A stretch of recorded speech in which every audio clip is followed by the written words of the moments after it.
संदेश खाली और शेख शाहजहां के मामले पर सीबीआई जांच के खिलाफ सुप्रीम कोर्ट पहुंची ममता सरकार को सुप्रीम कोर्ट से झटका लगा है। ममता सरकार ने तुरंत सुनवाई के लिए अपील की थी, लेकिन सुप्रीम कोर्ट ने इससे इनकार कर दिया है।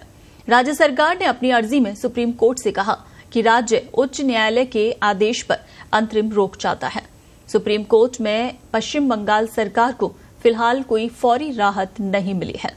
संदेश खाली मामले की सीबीआई जांच के हाईकोर्ट के आदेश को चुनौती देने वाली याचिका पर शीघ्र सुनवाई की अपील पर सुप्रीम कोर्ट ने कहा कि मुख्य न्यायाधीश के आदेश की प्रतीक्षा करें।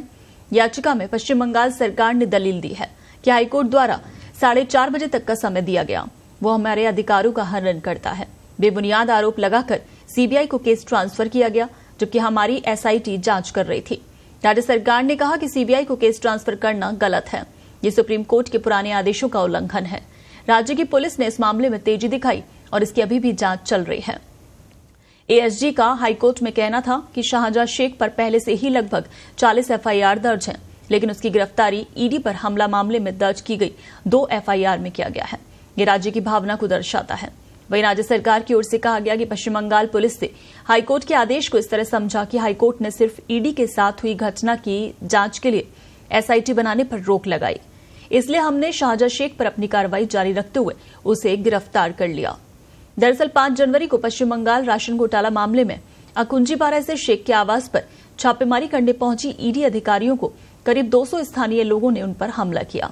इस झड़प के दौरान कई ईडी अधिकारी घायल हो गए थे। पश्चिम बंगाल पुलिस ने 55 दिनों बाद आखिरकार 29 फरवरी को उसे गिरफ्तार किया। जस्टिस संजीव खन्ना ने कहा कि चीफ जस्टिस से संपर्क करें, वो इस मामले को सुनवाई के लिए जल्द लिस्ट करने पर फैसला लेंगे। लंच के समय चीफ जस्टिस तय करेंगे कि कब और किस पीठ के समक्ष सुनवाई हो। राज्य सरकार ने अत्यंत तत्परता के साथ जांच को आगे बढ़ाया।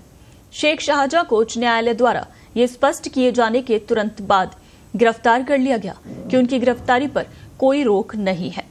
राज्य सरकार का कहना है कि हाईकोर्ट का आदेश विकृत, अवैध और मनमाना है, इसे खारिज किया जाना चाहिए। राज्य सरकार पर निराधार आरोप लगाए गए हैं। सरसरी तौर पर जांच को सीबीआई को हस्तांतरित करना इस माननीय न्यायालय द्वारा निर्धारित कानून का उल्लंघन है। मौजूदा मामले में राज्य पुलिस द्वारा उठाए गए व्यापक कदमों की पूरी तरह से अनदेखी की गई है।